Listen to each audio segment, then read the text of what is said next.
नमस्कार मंडळी. माणसाच्या जीवनात अपमान हा मरण यातनेपेक्षा कमी नसतो. खूप वेळा तुमच्या आयुष्यात अशी लोक येतात जे पदोपदी तुमचा अपमान करण्याचा, तुम्हाला कमी लेखण्याचा प्रयत्न करत असतात. जर तुमचा सर्वांसमोर कोणी अपमान केला, बेइज्जती केली, तर जीवनात त्यासारखे दुःख कोणतेच नसते. कारण माणूस ज्या गोष्टीला सर्वात जास्त घाबरतो ते म्हणजे त्याची इज्जत, त्याचा मान, त्याची शान. माणूस नेहमी हाच विचार करत असतो की त्याची कुठे बेइज्जती ना हो, कुठे अपमान ना झेलावा लागो. खरं तर बऱ्याच वेळा असं होतं की बरीच लोक अपमान झाल्यावर शांत राहून जातात. त्यांना पटकन प्रतिउत्तर द्यायला सुचतच नाही किंवा ते देऊ शकत नाही, आणि मग अशा व्यक्तीला जीवनात पदोपदी अपमान सहन करावा लागतो. कधी घरात, कधी नात्यात, कधी ऑफिसमध्ये, कधी मित्रमंडळींमध्ये किंवा कधी इतर कुठल्याही ठिकाणी लोक त्यांचा कचरा करायला जराही घाबरत नाहीत. आणि हा अपमानाचा घोट विषापेक्षाही घातक असतो, आणि कधीकधी यामुळे माणसाचे जीवन जगणे कठीण होऊन जाते. आज आपण या व्हिडिओमध्ये हेच पाहणार आहोत की अशा लोकांना आपण कसे हँडल करावे. तत्पूर्वी चॅनलवर जर नवीन असाल तर व्हिडिओ आवडल्यास लाईक करा, शेअर करा, सबस्क्राईब करा, बेल आयकॉनची घंटी देखील दाबा, जेणेकरून माझ्या येणाऱ्या सकारात्मक व्हिडिओची नोटिफिकेशन तुम्हाला सगळ्यात आधी मिळेल. चला तर आपण सुरुवात करूया. त्यातला सगळ्यात पहिला मुद्दा असा आहे, अपमान कोणाकडून आणि का होतो याचा शोध घ्या. जर आपला अपमान आपल्याकडून काही चूक झाली असेल तर आपल्याला शांत राहून तो सहन करावा लागेल. तेवढी सहनशीलता आणावी लागते. उदाहरणार्थ, कामाच्या ठिकाणी काही चुका झाल्या तर वरिष्ठांची बोलणी खावीच लागतात.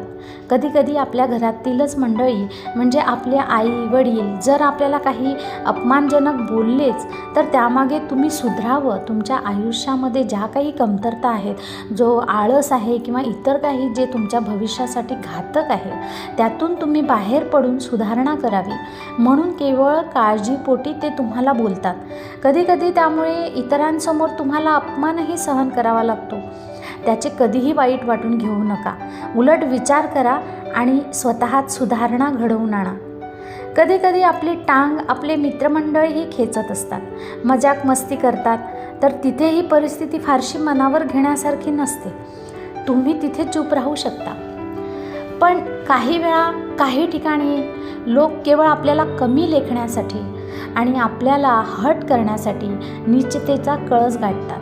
आणि मग अशावेळी आपण गप्प न राहता पूर्ण शक्तीनिशी, क्षमतेनिशी त्यांचा सामना करायचा आहे, प्रतिउत्तर द्यायचं आहे. आणि जर समोरचा अपमान करणाऱ्या व्यक्तीला तुमच्याबद्दल काही जर गैरसमज असेल तर स्पष्टपणे बोलून, विचारून त्यांना समजवा. पण जर का काही कारण नसताना केवळ ईर्ष्येपोटी म्हणा किंवा जळफळाटापोटी म्हणा आपल्याला कोणी हट करत असेल तर मग योग्य वेळ आल्यावर त्याला उत्तर नक्कीच द्या, धडा नक्कीच शिकवा. पुढचा मुद्दा आहे, आत्मविश्वासाने काहीतरी बोला, प्रतिउत्तर द्या. जर कोणी तुमचा वारंवार अपमान करत असेल तर मग मूग गिळून गप्प बसू नका. काहीतरी प्रतिउत्तर द्या. थोडं का होईना पण प्रतिउत्तर द्या. काहीच सुचत नसेल ना तर नम्रतेने, हे काही बरोबर नाही किंवा तुम्हाला हे शोभत नाही किंवा तुमच्याकडून ही अपेक्षा नव्हती, मला हे आवडत नाही, कृपया पुन्हा असे वागू नका, वगैरे वगैरे, जे काही सुचेल तुम्हाला ते. कारण यांना थांबवणं गरजेचं आहे. ज्याप्रमाणे गेलेली वेळ पुन्हा येत नाही, त्याचप्रमाणे तुमचा अपमान जर सर्व लोकांसमोर केला गेला असेल तर त्या लोकांच्या नजरेत मग तुमची काहीच किंमत राहत नाही. म्हणून त्याला तिथे सडेतोड उत्तर द्यावे. पुढचा मुद्दा आहे, आत्मसन्मान बाळगा, म्हणजे स्वाभिमान बाळगा. अपमान आणि अनादर हा एका ठराविक मर्यादेपर्यंत कोणीही सहन करतं, पण त्याकडे दुर्लक्ष करू शकतो. पण पाणी जास्तच जर डोक्यावरून वाहत असेल तर मग काहीतरी हातपाय तुम्ही हलवलेच पाहिजेत ना. आत्मसन्मान किंवा स्वाभिमान नावाची हे काही आहे की नाही.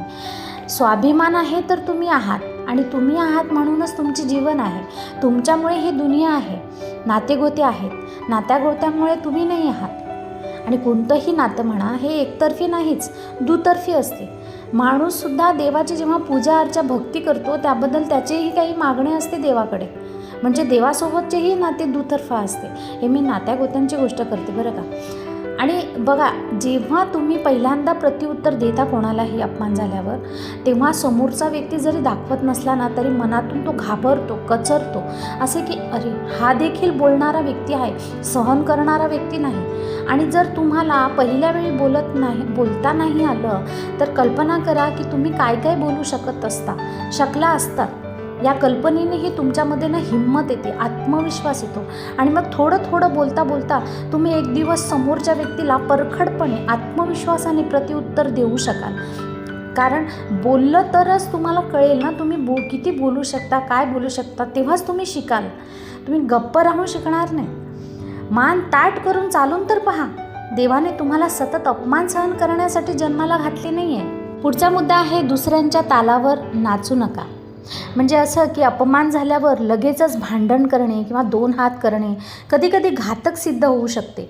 कारण समोरच्या व्यक्तीला हेच पाहिजे असते. कधी काळी कोणी आपल्याबद्दल एखाद्या व्यक्तीने जर एखाद्या दुसऱ्या व्यक्तीचे कान भरले आणि मग मनामध्ये राग ठेवून ती व्यक्ती वारंवार जर तुमचा अपमान करत असेल, 4 चौघात किंवा अपमान करण्याची संधी शोधत राहते, तर मात्र तुम्ही भांडावं आणि तुमचं रेप्युटेशन खराब व्हावं आणि तुम्हाला तो अजून बेइज्जत करेल, हीच हीन भावना त्याची असते. त्यातून आसुरी आनंद मिळवतो तो. म्हणून लगेचच रिॲक्ट होऊ नका. थोडं थांबा, विचार करा, त्याच्याशी सामंजस्याने बोला. त्याला हर्ट करण्यासारखं जर तुमच्याकडून काही झालं असेल तर त्याला सॉरी देखील म्हटलं तरी चालतं. पुढचा मुद्दा आहे, प्रत्युत्तर देणे किती योग्य आणि किती अयोग्य हे समजा. म्हणजे असं की काळ आणि वेळेनुसार व्यक्तिनिहाय ह्या सगळ्या बाबी वेगवेगळ्या असतात. जर तुमचा कोणी अपमान करत असेल तर तुम्हाला इतका राग येतो की तुम्ही काहीही विचार न करता सनकन त्याच्या कानाखाली आवाज काढावेत हा विचार तुमच्या मनात येतो, आणि हे योग्य नाही.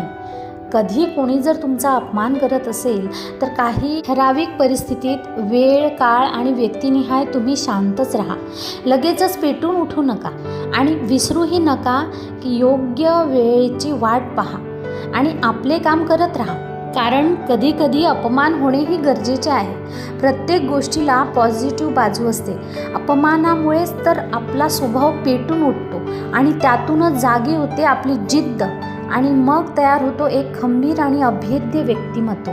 म्हणून आपल्या कामावर फोकस करा. आपल्या कामाने स्वतःला सिद्ध करा, यशस्वी बनवा, आणि मग हीच लोक तुमचे चमचे बनवून तुमच्या मागे पुढे फिरतील.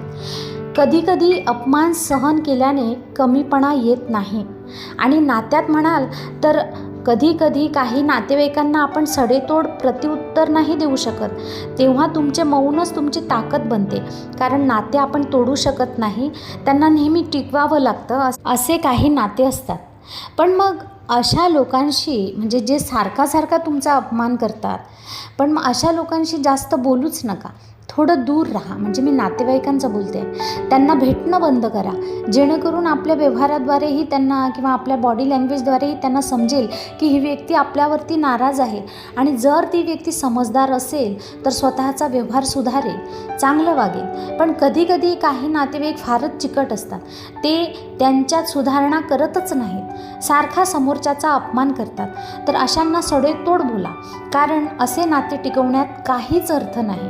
नात्याच्या लायक नसतात अशी लोक. अपमान हे असं कर्ज आहे जो प्रत्येक जण फेडायच्या तयारीत असतो.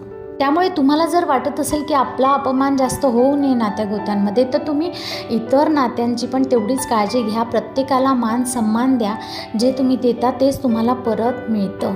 पण काही ठराविक सिच्युएशनमध्ये कंडिशन वेगळी असते. त्यावेळी तुम्ही तुमचे टेक्निक वापरू शकता.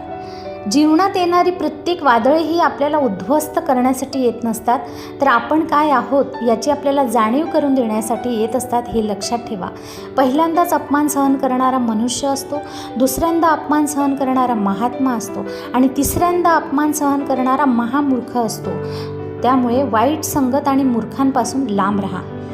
आशा करते की व्हिडिओतले विचार तुम्हाला नक्कीच मदत करतील. धन्यवाद.